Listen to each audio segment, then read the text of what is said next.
नमस्कार, आप सभी का एक बार फिर से स्वागत है हमारे चैनल भक्ति ज्ञान में। आप सभी को निर्जला एकादशी की हार्दिक शुभकामनाएं। आइए सुनते हैं निर्जला एकादशी की पौराणिक व्रत कथा। पौराणिक कथाओं के अनुसार महाभारत के संदर्भ में निर्जला एकादशी की कथा मिलती है, जो इस प्रकार है। एक बार हुआ यूं कि सभी पांडवों को धर्म, अर्थ, काम और मोक्ष प्राप्ति के लिए महर्षि वेदव्यास ने एकादशी व्रत का संकल्प करवाया। अब माता कुंती और द्रौपदी सहित सभी एकादशी का व्रत रखने लगे, लेकिन भीम खाना खाने के मामले में काफी प्रसिद्ध थे और उन्हें बहुत भूख लगा करती थी। उन्हें भूख बर्दाश्त से बाहर होती थी, इसलिए उनके लिए महीने में 2 दिन उपवास रखना बहुत कठिन था।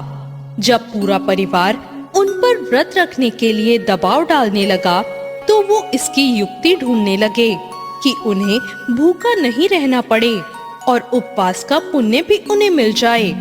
अब उधर पर आई इस विपत्ति का समाधान भी उन्होंने महर्षि वेदव्यास से ही जाना। भीमसेन वेदव्यास जी से बोले, परम बुद्धिमान पितामह, मेरी उत्तम बात को सुनिए।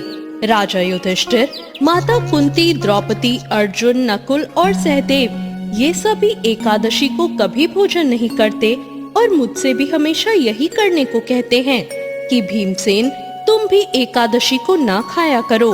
किंतु मैं उन लोगों से यही कहता हूँ कि मुझसे भूख नहीं सही जाएगी। भीमसेन की बात सुनकर व्यास जी ने कहा, यदि तुम्हें स्वर्गलोक की प्राप्ति अभिष्ट है और नरक को तुम दूषित समझते हो, तो दोनों पक्षों की एकादशियों को भोजन मत किया करो। भीमसेन बोले, महाबुद्धिमान पितामह, मैं आपके सामने सच्ची बात कहता हूँ। एक बार भोजन करके भी मुझसे व्रत नहीं किया जा सकता, फिर उपवास करके तो मैं कैसे रह सकता हूँ। मेरे उदर में व्रत नामक अग्नि सदा प्रज्वलित रहती है, अतः जब मैं बहुत अधिक खाता हूँ तभी ये शांत होती है। इसलिए महामुने, मैं वर्ष भर में केवल एक ही उपवास कर सकता हूँ, ऐसा उपवास जिससे स्वर्ग की प्राप्ति भी सुलभ हो जाए और इसे करने से मैं कल्याण का भागी भी हो सकूं। ऐसा कोई एक व्रत निश्चय ही करके मुझे बताइए, मैं उसका यथोचित रूप से पालन करूंगा। व्यास जी बोले, भीम, ज्येष्ठ मास में सूर्य वृष राशि पर हो या मिथुन राशि पर शुक्ल पक्ष में जो एकादशी हो, उसका यतन पूर्वक निर्जल व्रत करो। केवल कुल्ला या आचमन करके मुख में जल डाल सकते हो। उसको छोड़कर किसी प्रकार का जल विद्वान पुरुष मुंह में ना डाले, अन्यथा व्रत भंग हो जाएगा। एकादशी को सूर्योदय से लेकर दूसरे दिन के सूर्योदय तक मनुष्य जल का त्याग करे तो ये व्रत पूर्ण होता है। तदंतर द्वादशी को प्रभात काल में स्नान करके ब्राह्मणों को विधि पूर्वक जल और स्वर्ण का दान करे। इस प्रकार सब कार्य पूरा करके जितेंद्रिय पुरुष ब्राह्मणों के साथ भोजन करे। वर्ष भर में जितनी एकादशियां होती हैं, उन सब का फल निर्जला एकादशी के सेवन से मनुष्य प्राप्त कर लेता है, इसमें कोई संदेह नहीं है। शंख, चक्र और गदा धारण करने वाले भगवान केशव ने मुझसे कहा था कि यदि मानव सबको छोड़कर एकमात्र मेरी शरण में आ जाए और एकादशी को निराहार रहे, तो वो सभी पापों से छूट जाता है। एकादशी व्रत करने वाले पुरुष के पास विशाल काय, विकराल आकृति और काले रंग वाले दंड पाशधारी भयंकर यमदूत नहीं आते। अंतकाल में पीतांबरधारी सौम्य स्वभाव वाले, हाथ में सुदर्शन चक्र धारण करने वाले और मन के समान वेगशाली विष्णुदूत आखिर इस वैष्णव पुरुष को भगवान विष्णु के धाम ले जाते हैं। अतः निर्जला एकादशी को पूर्ण यत्न करके उपवास और श्रीहरि का पूजन करो। स्त्री हो या पुरुष, यदि उसने मेरु पर्वत के बराबर भी महान पाप किया हो, वो सब इस एकादशी के प्रभाव से भस्म हो जाते हैं। जो मनुष्य उस दिन जल के नियम का पालन करता है वो पुण्य का भागी होता है। उसे एक एक पहर में कोटि कोटि स्वर्ण मुद्रा दान करने का फल प्राप्त होता है। मनुष्य निर्जला एकादशी के दिन स्नान, दान, जप, होम आदि जो कुछ भी करता है वो सब अक्षय हो जाता है। ये भगवान श्री कृष्ण का कथन है। निर्जला एकादशी को विधि पूर्वक उत्तम रीति से उपवास करके मानव वैष्णव पद को प्राप्त कर लेता है। जो मनुष्य एकादशी के दिन अन्न खाता है वो पाप का भोजन करता है। इस लोक में वो चांडाल के समान है और मरने पर उसको दुर्गति प्राप्त होती है।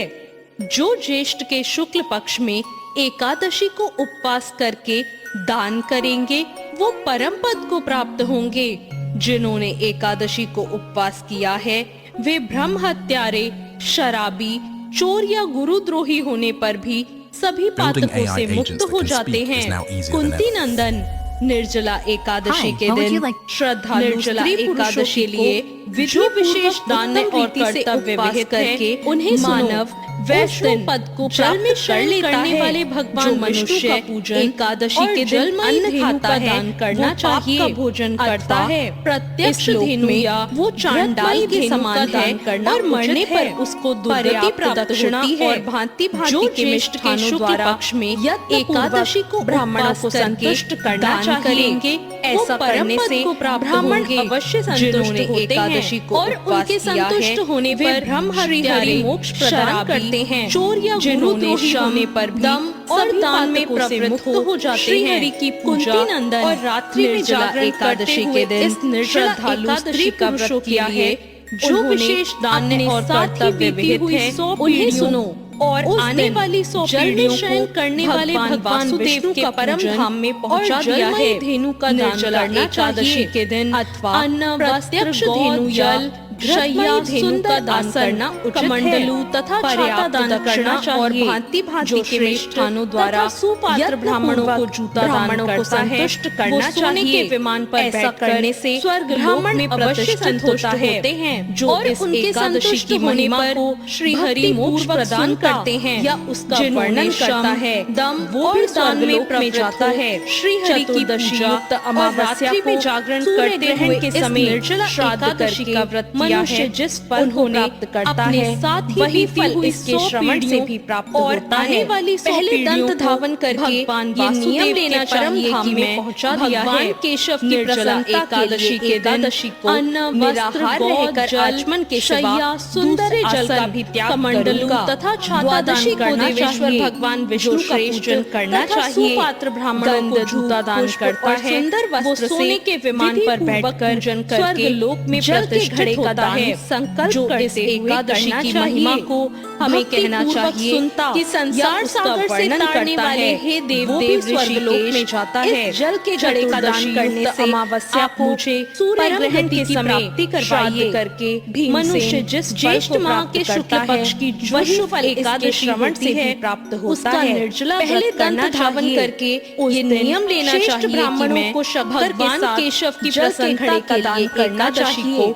ऐसा करने से मनुष्य के भगवान विष्णु के समीप पहुंचकर आनंद का अनुभव करता है। और द्वादशी को ब्राह्मण भोजन कराने के बाद स्वयं भोजन करना चाहिए और जो इस प्रकार पूर्ण रूप से पापनाशिनी एकादशी का व्रत करता है वो सब पापों से मुक्त होकर आनंदमय पद को प्राप्त होता है।